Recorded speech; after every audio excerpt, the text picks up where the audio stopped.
The thing about me and money is, I haven't really focused on it. Squirrel! I'm all about projects I love. Aww. But finding extra in my budget for an emergency fund, well, a Regions Green Print plan really helped me think about spending and saving. Plus, Tripp took a little extra time to give me a few tips. Focusing on my finances feels good. Extra confidence from Greenprint. Extra attention from our people. Extra is our ordinary at Regions. All right, I think we are live.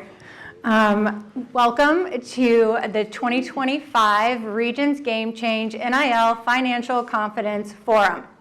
That's a mouthful. I am Kimberly Bowden. I'm the president and CEO here at the College Football Hall of Fame, and I have the privilege of being up here with this incredible group of panelists who are going to be sharing a wealth of knowledge with you tonight. I'd like to welcome them, Dr. Lene McDonald. She is the Associate Athletic Director for Academic Relations for the Southeastern Conference.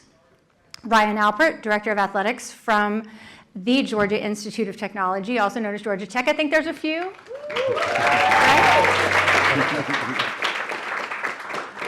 Okay, be nice. Josh Brooks, Director of Athletics from the University of Georgia. Okay, I said be nice. Dr. Charles McClellan, Commissioner of the Southwestern Athletic Conference, and last but not least, Matt Powell. He is the Executive Vice President, and this is my favorite, Head of Financial Crimes at Regions Bank. What a cool job. I'd also like to welcome the Georgia Tech student athletes here with us tonight in the auditorium, and we have a lot of student athletes watching virtually. I think they're having some viewing parties on their respective campuses. So in the ever-evolving landscape of name, image, and likeness, it can be difficult, maybe just a little, to understand and navigate the opportunities, and not just the opportunities, the pitfalls that are in front of student athletes today. Regions Bank has long been a supporter of college football athletics and the development of student athletes off the field, which is why we're here tonight.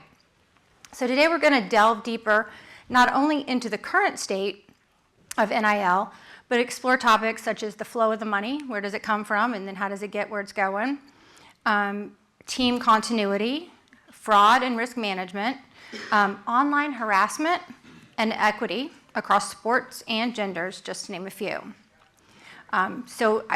If any of you have questions, we are not going to be taking questions from the room, but we will have a QR code. There we go. On the screens there, great.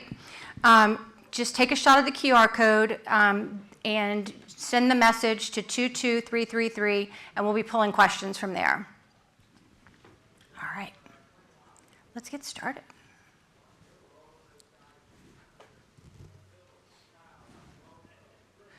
So the first question is around the flow of money, and this is going to be for Dr. McDonald, Ryan, Josh, Dr. McClellan. Feel free to jump in.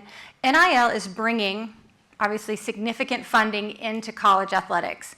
But how exactly does that money reach the student athletes? Can you kind of walk us through the process from donor or sponsor down to athlete? I think if you're starting with me, I will say working for the conference office, we don't have as large of a role in that. So I'm going to punt now to Josh Brooks. Yeah, so, speaking, and Ryan can jump in, you've got two basic ways they can come in. Through your multimedia rights partner. So whether you're working with the Legends or Learfield or Playfly or JMI, different companies.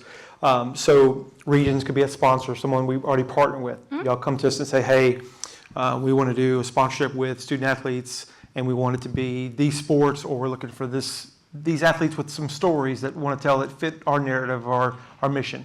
And then you can also have organically, what you've seen with some national brands, where a student athlete gets their own national deal that's not through one of our MMR partners, or they just have a passion, or they seek it on their own, or they have an agent that goes and finds it. So it literally can happen from two different buckets: from us working with our MMR partners to help find that deal, or a student athlete on their own through their own agent or their own connection. It could be something in their own hometown that is set up for them. Okay.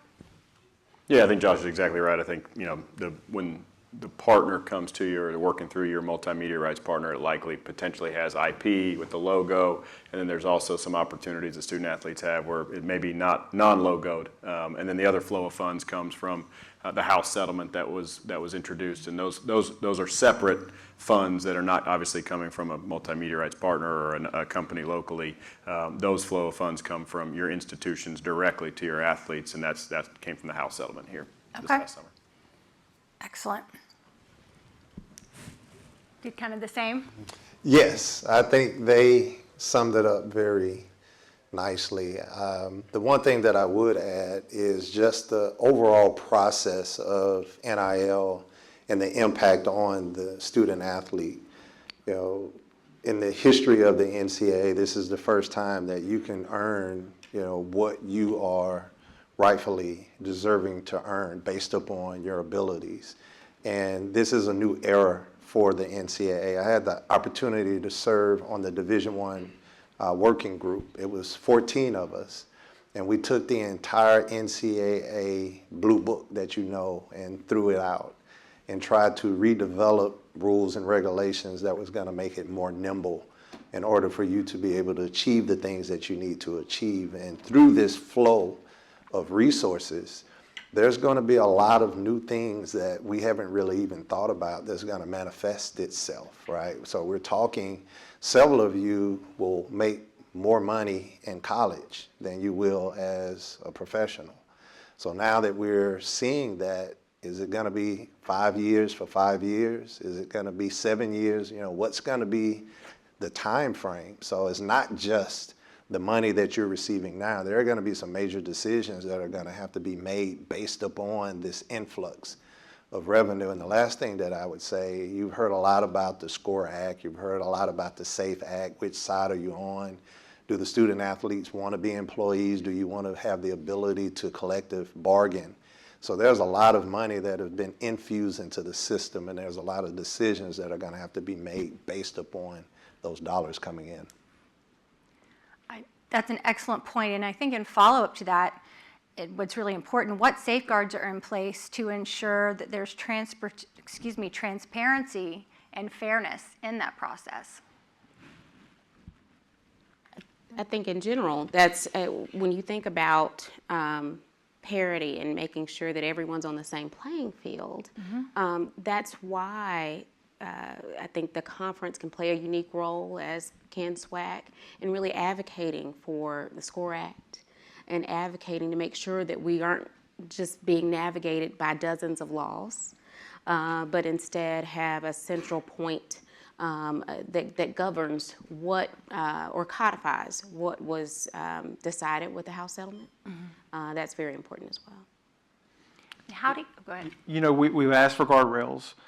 We've been given them, and now we need all the P4 conferences to join in and sign the participation agreement. That way we can hold ourselves accountable to that, because we've asked for them, we have them now, we're building this system as we go. NIL Go is being built. Brian Seeley's doing a phenomenal job of putting a staff together, but at the same time, you've got people that are trying to circumvent it already. So that's why it's so important that we get this, get this going as quickly as possible, because there will always be attempts to find a way to work around the rules. And but with that safeguards, that there are good systems in place. We have a cap management system that won't allow you to go above the cap. We have ways that now you can. There's even a hotline where you can turn someone in if you feel like someone's done a deal that's above what's been advertised. So, but you've heard the slogan before, and it's true. We are literally building this plane as we're flying it right now. I would add, from a safeguard perspective, you talked about NIL, as well as the CSC, the Collegiate Sports Commission, and putting these guardrails on. But you have to understand, too, that there are different levels of this revenue sharing, name, image, and likeness. You have the autonomy level at the highest level, but the other 85% of the institutions within the Division I NCAA structure is participating in this same structure where they're not going to meet those caps. And I think, we're really excited about the opportunities, because it's an opportunity for us to participate in something that we normally did not have an opportunity to participate in. And we think that, the market will set what those rates are. What a tight end is paid at the Power 4 level is going to be different than what a tight end is paid at the group of 6 or at the FCS level. And the market now has the ability to generate that. And you have these guardrails that are set to say you can't go over, you can't necessarily do certain things. And I think it puts everybody in this collective pot. And I think it's good for intercollegiate athletics. And I'd jump in there on, it's not specifically to NIL, but the House settlement has created opportunity as well. There was an expansion in roster spots and scholarship opportunities, and there was a lot of pressure financially. But as we've come through it, and I think we still need federal help or, the SCORE Act to go through, and we need all, the P4 groups to come together. But I think through that is we still have prioritized the breadth and depth of college sports, and it's still being we are the Olympic training grounds for not only the United States, but a lot of countries whose kids come in. It's what makes higher education in the United States so special. And so through all of this, and through all the changes, we have still been able to stay focused on what that mission is of college sports. That's a good segue, because it is what makes college sports or the college experience in the United States so special.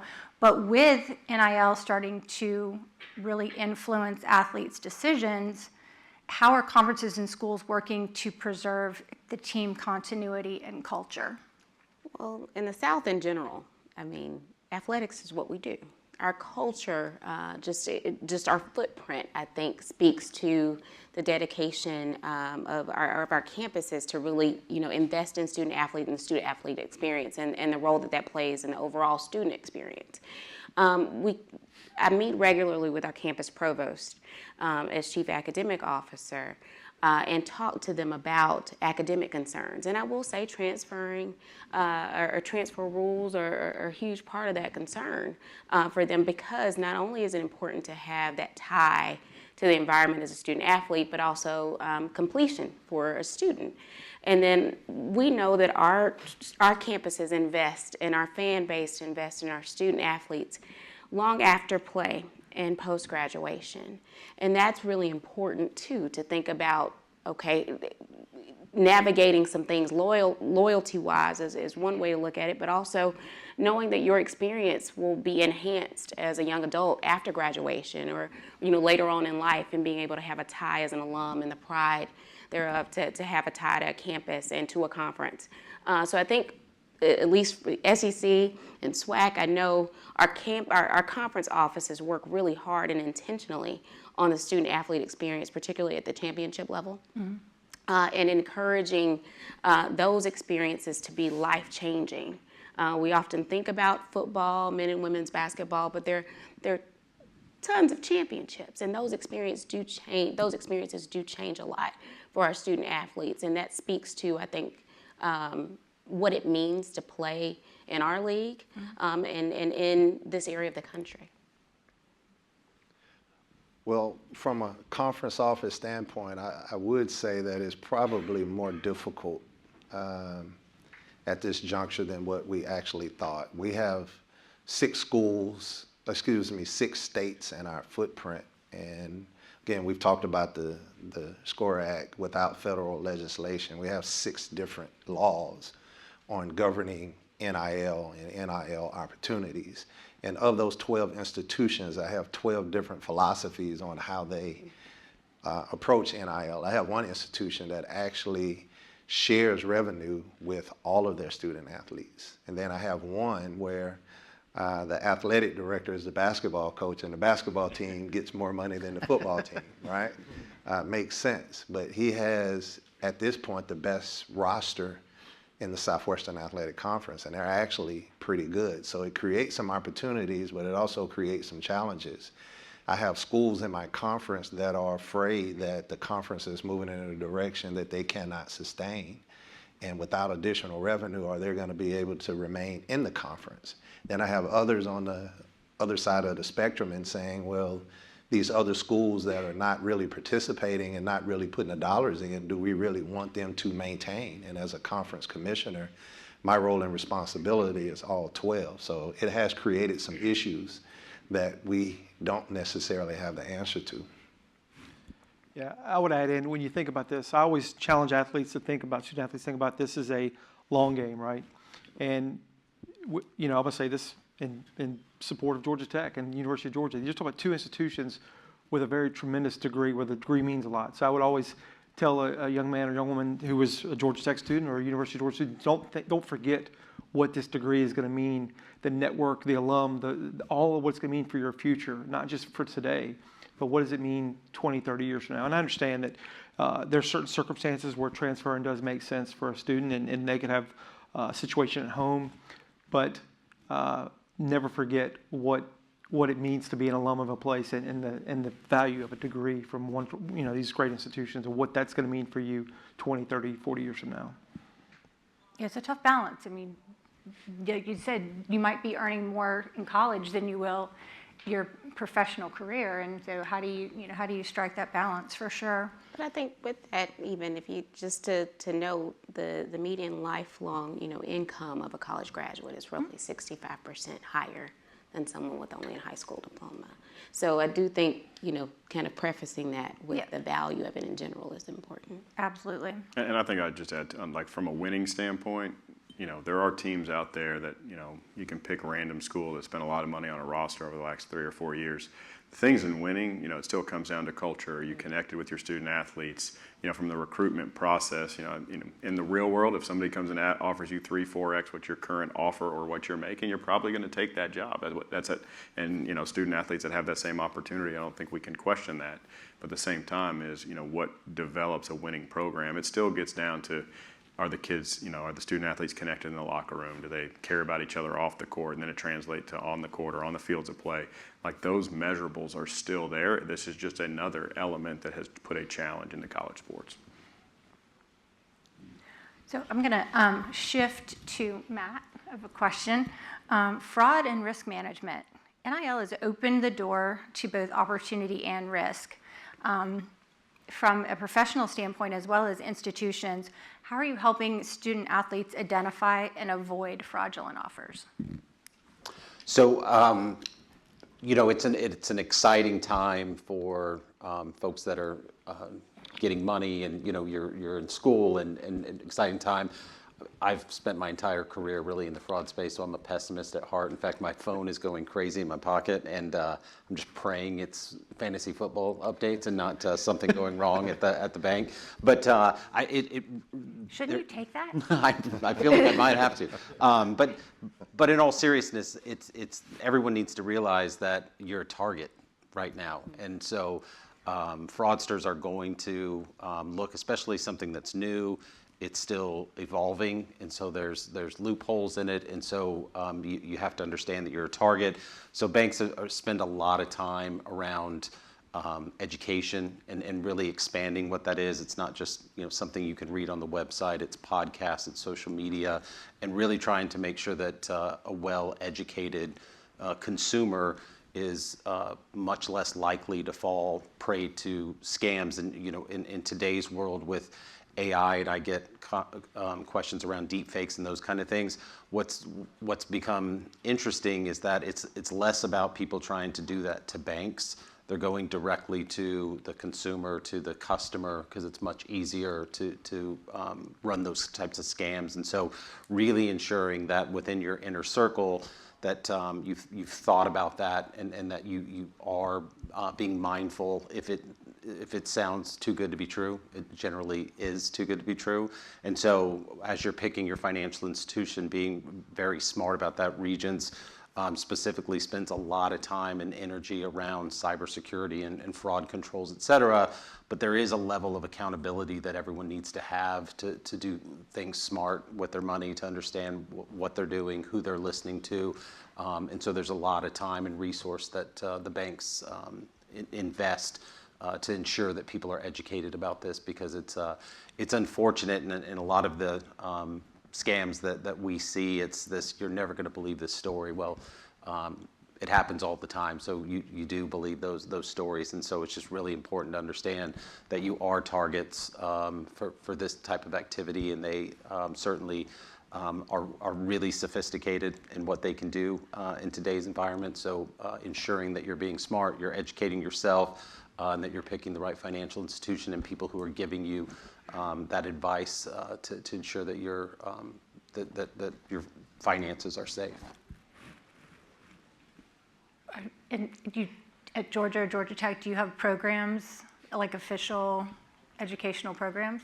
We do, and I'll plug Regions. I inherited what I think is an industry leader from a financial literacy program. But even like I'll give the example in our Total Persons program, and I saw Kevin Cohen over here as the it's almost like an office hours that that a professor would have. So outside of the education that we do, broad breadth education for our student athletes, Regions also has office hours where our athletes have opportunity to look. I don't have the bandwidth and staff resources to hire anywhere near what Regions has, and in every different area, whether it's fraud, whether it's banking, whether it's investments, and so being able to have access to that breadth of knowledge and experience for our athletes to be able to come in on a one-off conversation, has been very helpful for us. And then, it's always about education. So I think anything that we can do to educate and prepare our athletes and have them think, if we can just have them pause, whether it's an offer, a fraudulent offer, or somebody who's trying to, fraud them, to be able to just pause and say, hey, let me ask somebody else and get them to verify or check it. I think that's all we can do to give them the tools and resources. And Regions has been a great partner for our athletic department and our university to be able to have that access. Yeah, we have a similar program called the Georgia Way, and we work through financial literacy.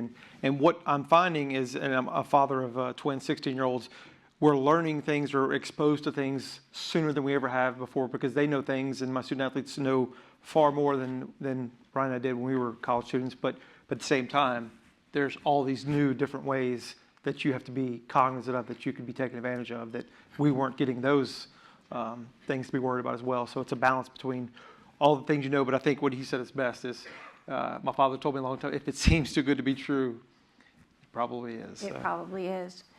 It also has introduced a new dynamic, maybe not new, but there's just so much more money now kind of out in the open. What are the institutions, or what advice can you provide regarding offers of easy payouts and for things such as point shaving and game manipulation? I mean, that's... Yeah. And I just rolled off the D1 Council. Now I'm strictly on football side. This is one of the things I was actually pushing against, and I think there's several institutions that have been pushing back on the NCAA deregulating gambling. And I know it's viewed as a fun thing, but I just don't think this is a very good time for us to infuse $20.5 million across the board in many institutions, and then, okay, let's let them start gambling at the same time. I just don't think that's a very good combination at the same. So that does create a lot of concern. We know it's highly addictive, and it could start off as just what we've seen in now the NBA, Major League Baseball. I just got a lot of concern, and thankfully we live in a state where it's not legal, and I'm worried about that in the future. I know there's a large pushback right now from a lot of institutions who are pushing NCAA to step back this decision. Yeah, I couldn't agree more. I think for the House settlement to come this summer, the implementation of that, and now we're distributing the earned money to athletes, and then saying that now legalize gambling. And I know they're not so much tied together, but the fact that they're in sequence in less than a 250-day window, I think that leaves us open to knowing the same fraudulent activities we can talk about that can happen with somebody coming after their money, but then also saying that we're opening up this window of opportunity. And I think at times, too, we need to protect our young people. And if we can do that from a regulation and rule standpoint, luckily enough, it is illegal in the state of Georgia. But at the same time, we know there's all sorts of online apps and things like that. And so being able to, and then the more details you hear and read, and I think there's more coming out about the NBA, scandal, and it just makes you really nervous about how our kids can be, or our student athletes can be susceptible to some of that. Do the conferences or the schools have a way to monitor things like point shaving? And Yes. And I think in general, when you look at how we work together on a day-to-day, on a normal basis, that helps a lot too, because you just, the culture you learn, there's certain things you don't do. And not only are there ways to navigate that, I think collectively, leadership has been very vocal about not wanting that to happen. The stepping into another space with so much change and things are already moving so quickly. There's a lot of room for error, and we're in a time right now where additional error is not needed. Commissioner? Yeah, I'll chime in, and I don't want to get myself in trouble. I don't want to be a hypocrite, but I just left Vegas last week. Left the rent down there, too. So I have to be careful on what I'm saying. My family is watching this. But I have just worked with the NCAA. As far as monitoring is concerned, the NCAA, I actually have 2 institutions that are tied into this gambling scandal. And I'll talk to you student athletes directly. I have 3 of them that have transferred out to other institutions that are now ineligible, can't play. And when you start talking about gambling, especially in the Deep South, Mississippi, Arkansas, where all of my schools are, you could walk to the Riverboat Casino or now they're on land and gamble pretty easily. So I think the realities are it's there, you can do it on your phone, and I think that we have to address it.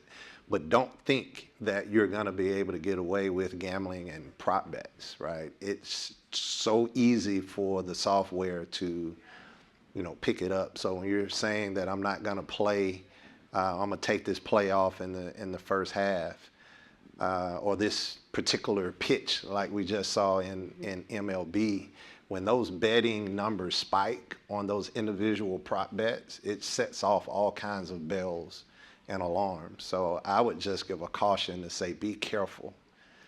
Betting is not necessarily what you should be doing with your money anyway, if you get it from a name, image, and likeness standpoint. Especially as a student athlete, you could jeopardize a lot. Not only are these student athletes ineligible, they're being investigated by the FBI. Now just think about that. I'm in a basketball game and I decide that I'm not gonna play for 3 minutes, could lead to me going to jail. That is a reality, so I would say be careful. And don't think that you're gonna be able to get away with it, just the sheer nature of how it is monitored by these monitoring services, and we all have them. I think education is the key, not necessarily don't bet, to try to push the theory of don't bet, but as a student athlete, it's not to your advantage. It is way too risky.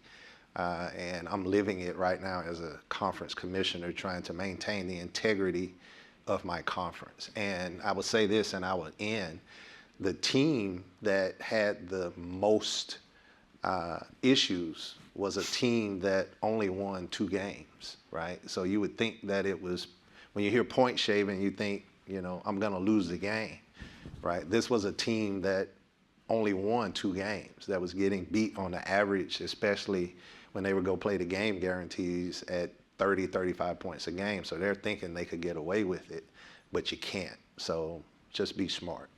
And Commissioner just said something that made me think about something I learned in my academic career, and that I think is really important to be mindful of as your students first.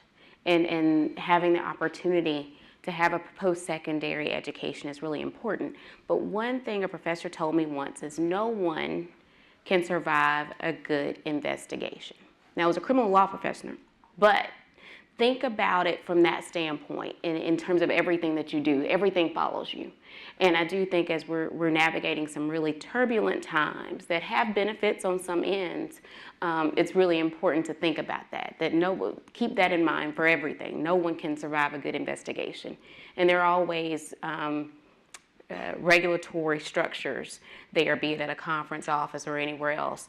And those things follow you, and that's important to remember. Thank you. That's a good segue to online harassment.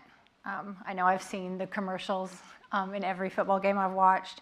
Again, it kind of ties to sports betting, but athletes are facing unprecedented levels of online harassment. What support systems are the conferences or schools putting in place to help them navigate this environment? I mean, we've got a team of folks, I'm sure Josh, very similarly, and it's something you have to be aware of. I think it's same as as new things enter the environment, and social media certainly over the last 5 years has had a rampant increase in all sorts of the different, whether it's on TikTok, X, Instagram, I don't even know. There's probably things out there I don't even know about. But you've got to have the people in place. Again, it's about education. It's about having, a psychologist team or coaches being able to see signs of student athletes, also monitoring it to ensure if somebody misses a shot or something happens late in the game, that you're picking up on kind of where, again, monitoring where those attacks may be coming in, so you can then be proactive in those communications, check in on somebody, and that's a really important piece of being able to have it and foster a student-athlete healthy environment. Yeah, echo that. I'll add in that one thing I've tried to advise to everyone is social media is a tool, right? And obviously in the NIL era, we encourage you to use it because it's a way you can grow your brand, it's a way you can activate and do things, but understand what it's meant for and what it's used for. And I heard a great say, not get caught up into the comments, right?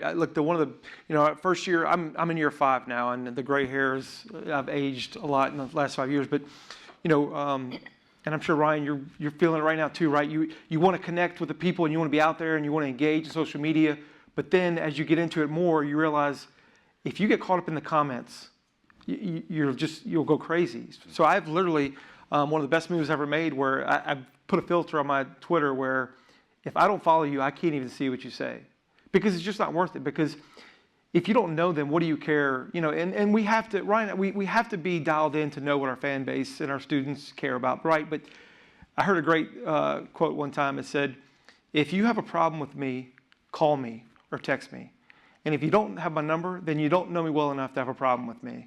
And I think that's the education I would give to all of y'all in this room, and I give to my children is we've got to understand the currency of social media comments. It's like the graffiti on the subway. You have to take it for what it is, and you can't put too much into it. And I understand that is how y'all communicate a lot, but you've got to put safeguards on your social media so you don't see those things because I guarantee you, Ryan and I have a basketball game Friday night, and at any point in that game, there's going to be a fan wanting to come at either one of us as one team makes a shot or misses a shot. And if you live and die by that, you'll go crazy, and you just have to learn to put safeguards up, and that's one of the things you try to educate and understand. Use it for the tool that it is, but do not emotionally get caught up into it.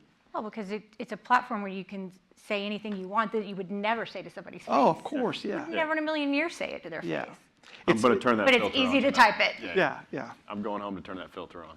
It's a good filter. Now, when a fan does actually yell at you in your face, you almost say, well, I'm actually okay. You had the guts to say it to my face. That's as much as like Bulldog Bob 5732 who tells me I'm terrible. Yeah.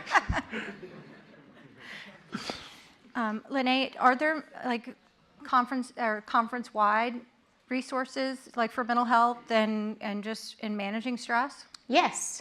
So we have a chief medical advisor, Dr. Katie O'Neill, and she meets regularly with representatives from our sports medicine teams across the conference.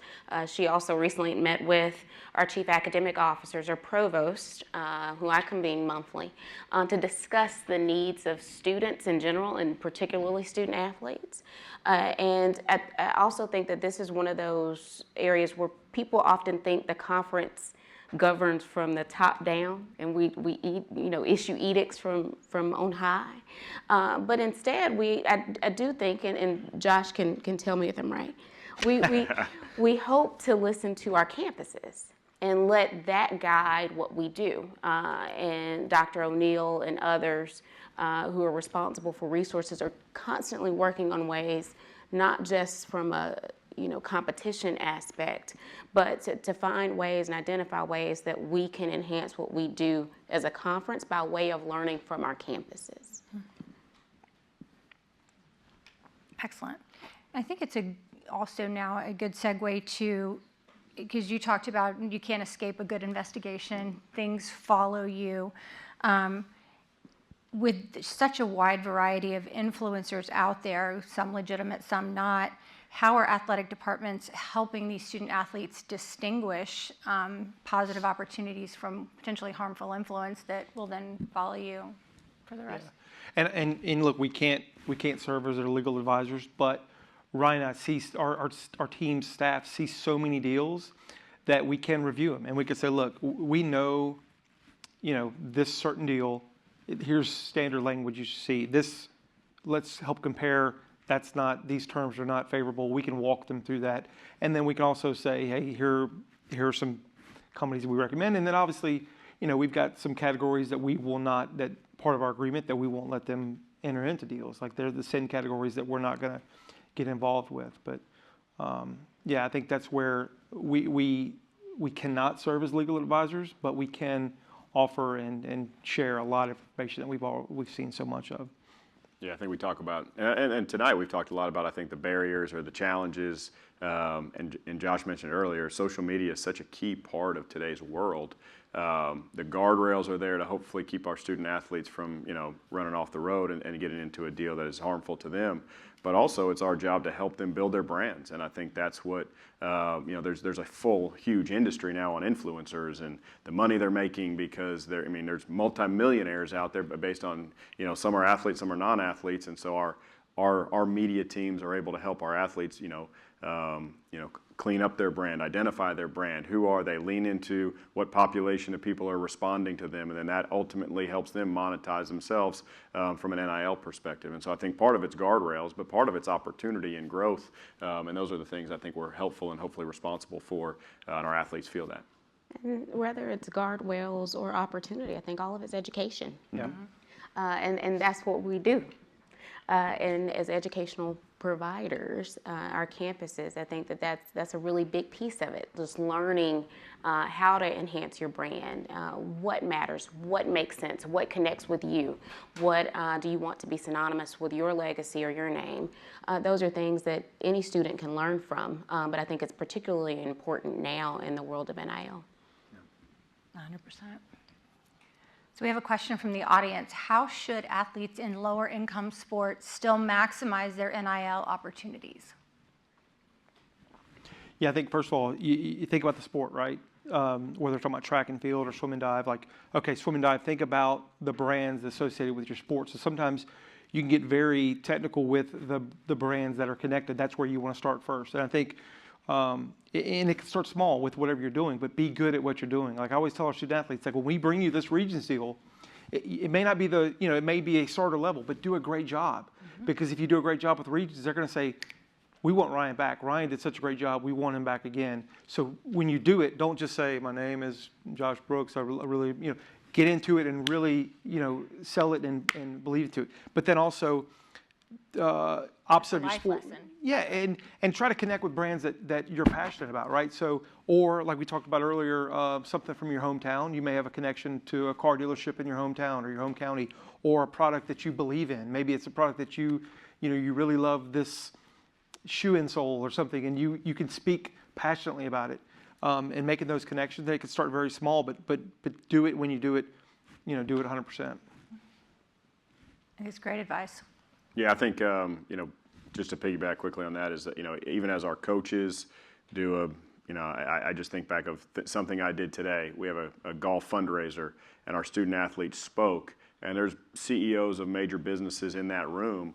And did they take it seriously? How did they present? And then I think opportunities will come off of that. And I think that's the same way, to get back to my other statement on social media, what do you use your social media for? Is it just for a social standpoint to engage with friends, and or are you utilizing it, sometimes, and some people have a personal Instagram, or some people have a professional Instagram, and how are they doing that to be able to interact? And I think it really is, what do you want to do from that platform, and how do you want to engage with NIL activities? We'll get to a fun one. Equity across sports and genders. NIL opportunities are not distributed equally, as we just touched on briefly, across sports or genders. What are your institutions or conferences doing to ensure a more equitable access and visibility for all athletes?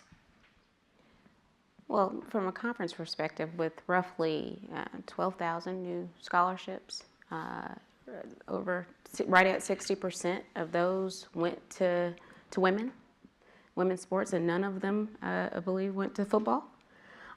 So I think understanding that for us, and the SEC has always been at the forefront of that, I think that sports in general should be celebrated. But I think we've done a really good job because of some great champions, great athletes, great coaches that have helped amplify the importance of women's sports.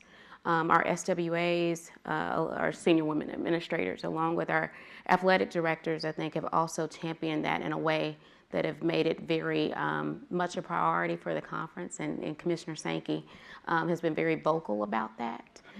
So I think we're hopefully leading by example based on the numbers. Yeah, I'll chime in and take somewhat of a different approach, and that is looking at this entire system. And it seems as if NIL has shifted the focus, but realistically, the focus still should be education.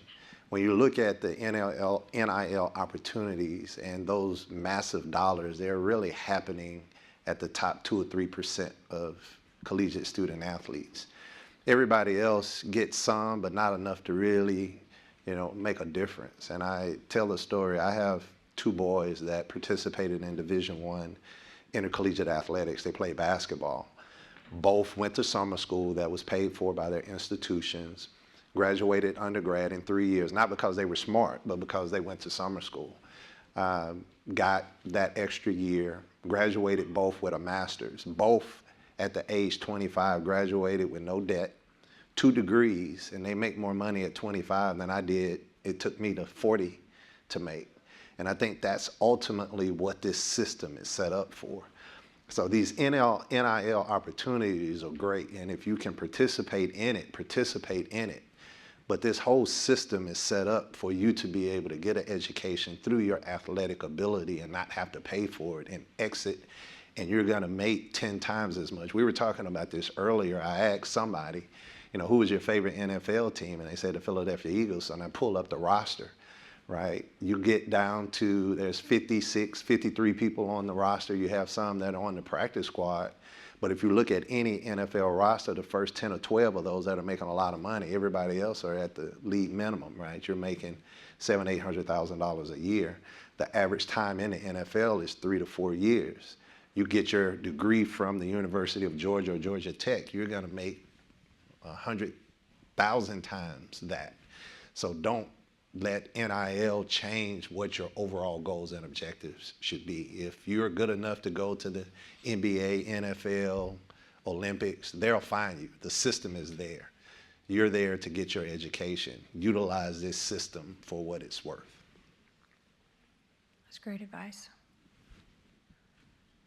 So we had another question from the audience, and I may have touched on it a little bit, but I think it's really important. With athletes coming into money, right, not available before, and having these opportunities, what safeguards should they personally put in place to make sure they're covered?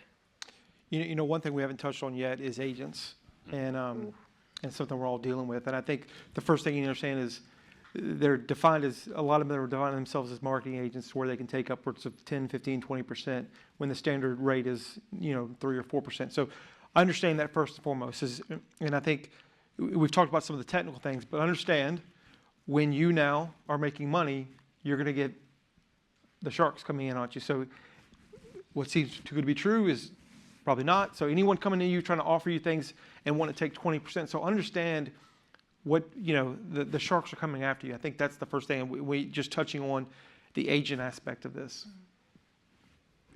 That's got to be tough. Yeah, it's challenging. Yeah, and we don't have a certification process right now like the professional leagues do. So anyone can claim to be an agent right now. And without a certification registration process, really it's the Wild West. And I would just tell any young man or young woman, be very careful who you go to more of established, someone who's done this before, who's doing a fair rate, and not someone who's just trying to get as much money from you as possible or get as much money out of your deal as possible. Are the conferences vetting some of that as well, working on? Again, that's one of those things that I think comes more so from the campus to the conference in terms of where support can be given. And with no regulatory, kind of authority on it right now, listening to what our campuses need and what they're seeing will likely guide next steps there. I would also say approach it like you won the lottery, right? You don't go and buy the car and the chain and I mean, you can get some of that, but, you know, just understand that you're coming in some dollars that, if invested properly, could really maximize your ability to have a really good life if you do what you're supposed to do. So I would say get some help to avoid the fraud, to avoid some of the pitfalls. You hear about those stories with the lottery all the time. You're hitting a lottery through your athletic ability. Follow the same steps. And I think a good general rule too that we haven't touched on is just take time in your decision making. In so many cases, when we see a scam, we see it in elder abuse type cases. People are trying to create this sense of urgency. You need to make a decision right now, et cetera. Though, take your time to make those decisions, because generally what they're doing is they're trying to create this level of urgency.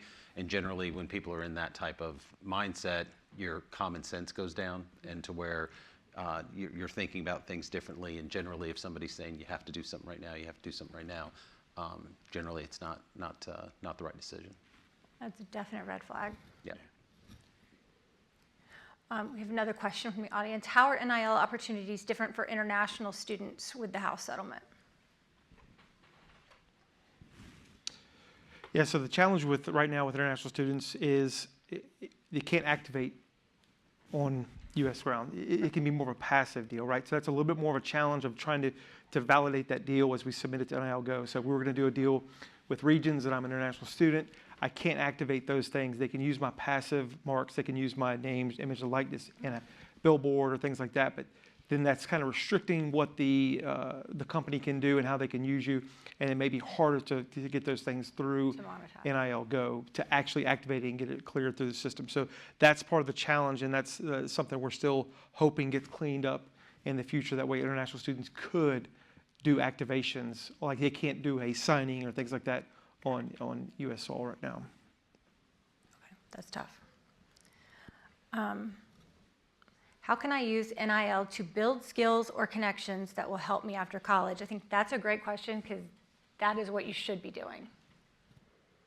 Yeah, I think, is to the point, I mentioned earlier, your NIL skills is, we're going to put you in positions, and being a part of a team and being a part of a university puts you in interactions, I think, both on campus and off campus with donors or boosters, multimedia rights partners, and puts you in position to have that networking opportunity that then they find the platform. And I think those NIL interactions, and whether it's on social media, in person, signings, gives you the chance to build a relationship.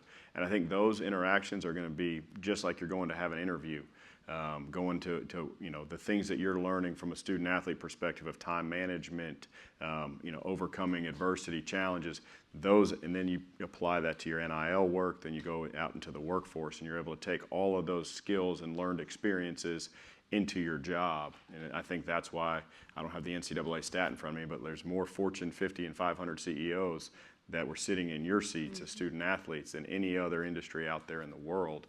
And that's because of the skills and the challenges and the things that you face day in, day out as student athletes, and those attributable skills to the workplace. And I think even more now, where it was just 10, 15 years ago, where it was just athletes going to practice and then to their competitions. Now you've got to find your time management to build in your NIL activities if you're going to go make an appearance. And all of that, I think, gives you the skill set that puts you in a position to go have a great professional career.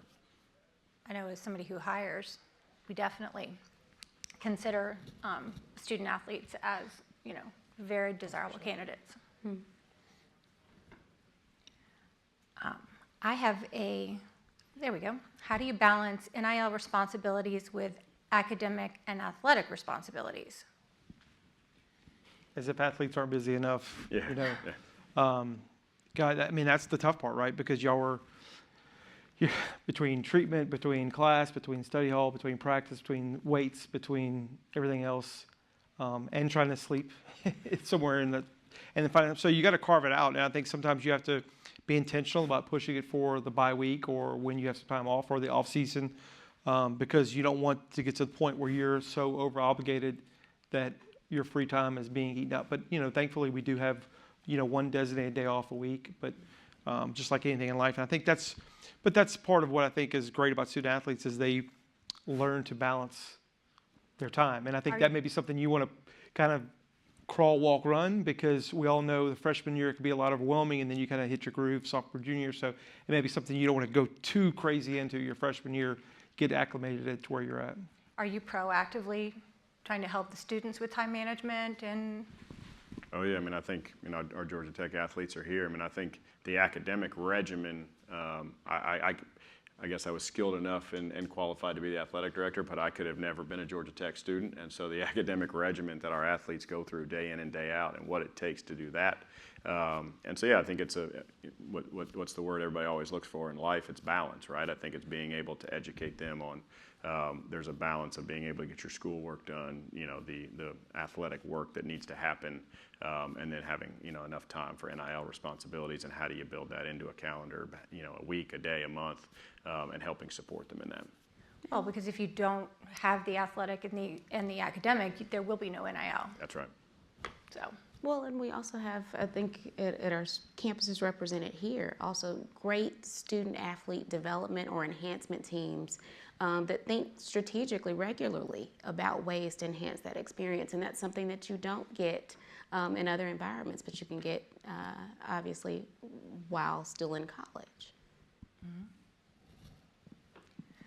What is one piece of advice that you would give to athletes at this time? I think I'll let everybody take that one.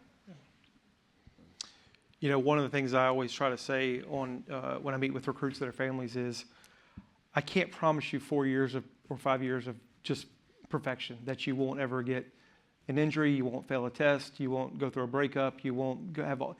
But that's kind of what college is about, right? So we all want a perfect 4 or 5 years, and you know, when you choose to go to Georgia Tech or Georgia, you're envisioning it's going to be the greatest 4 years of life, and it should be some of the greatest 4 years of life. But you're going to go through adversity. I'm sure anybody on the stage will tell you they went through adversity in college. So yes, it sucks whatever you're going through, but no, this is what's making you better later on. Everything I went through in college, that it was tough at that time, I'm so glad. I wouldn't change a single thing right now. So whatever it may be, you're not getting as much playing time, it's hard, you know, whatever.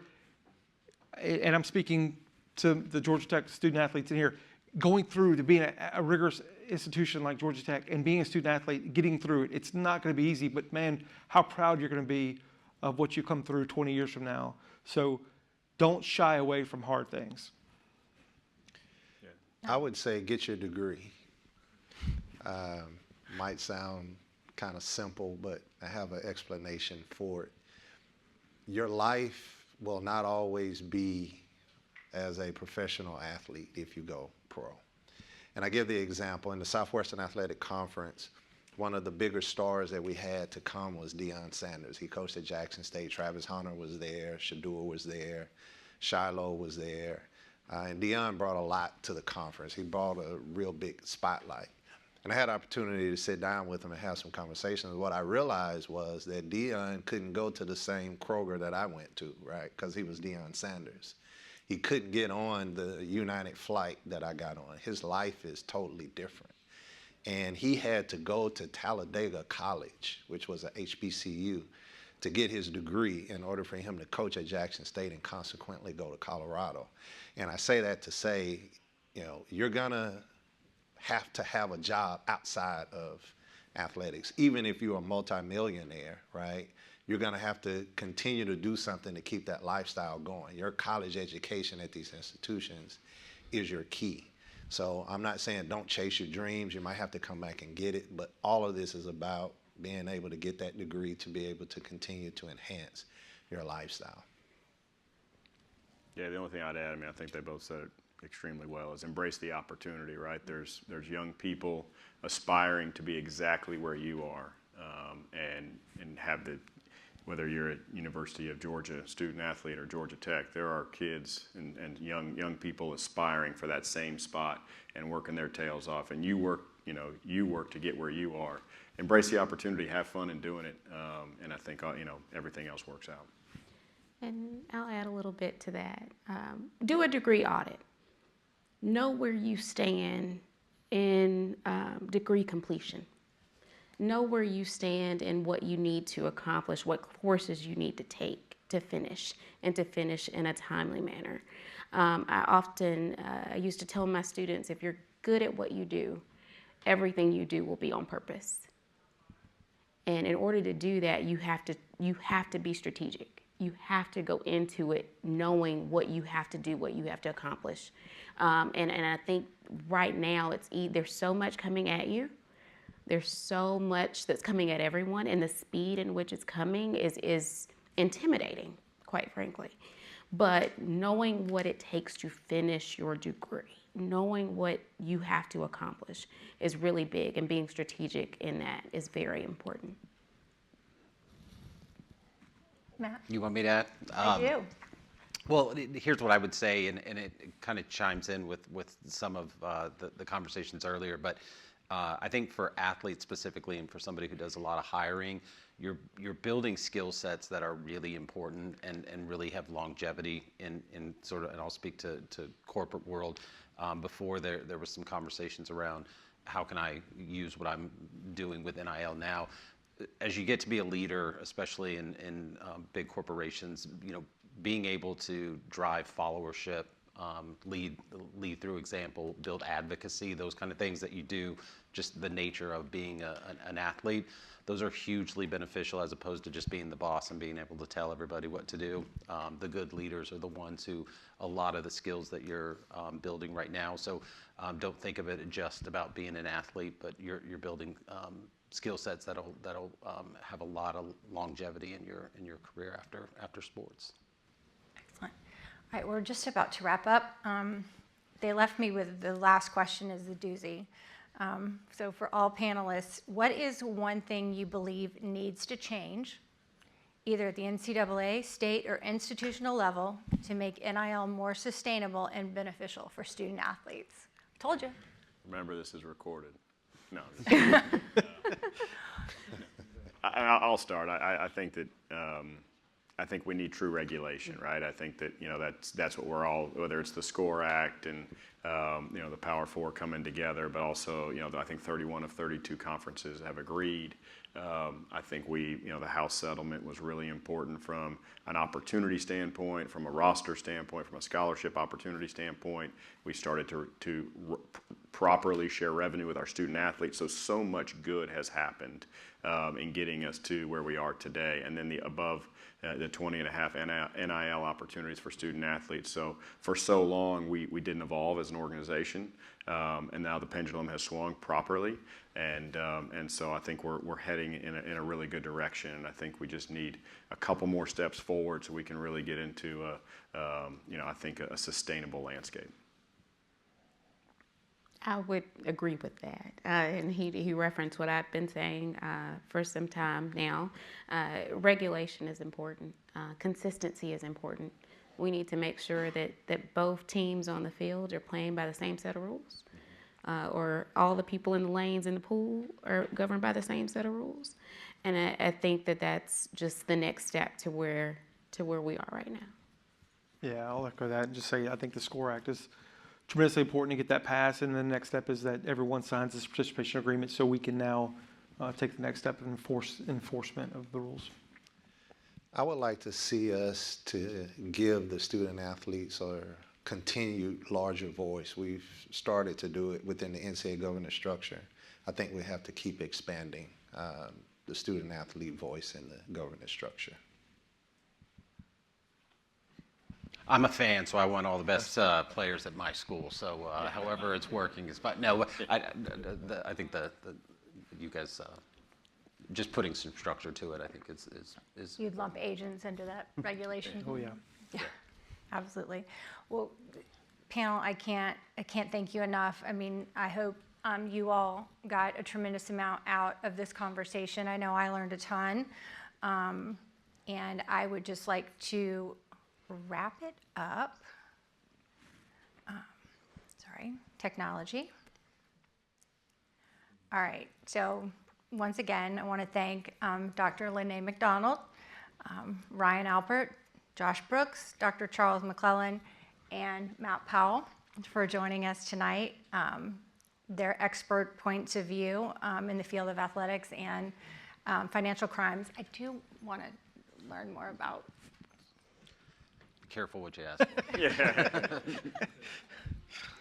So I think the one thing we heard is that the world of college athletics has changed, but it is not done changing.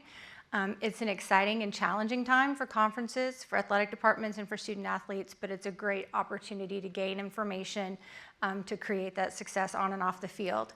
So I think there are now 2 QR codes available on the screens. The first one, the one on top, is a survey. Regions would love your feedback. I think the panelists all get a 10. And then the second one is a link to their student athlete resource page.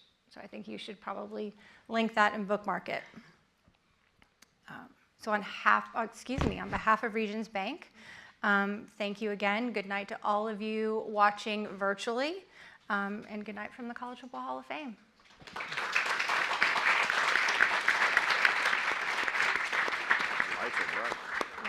I mean, look how good we did it.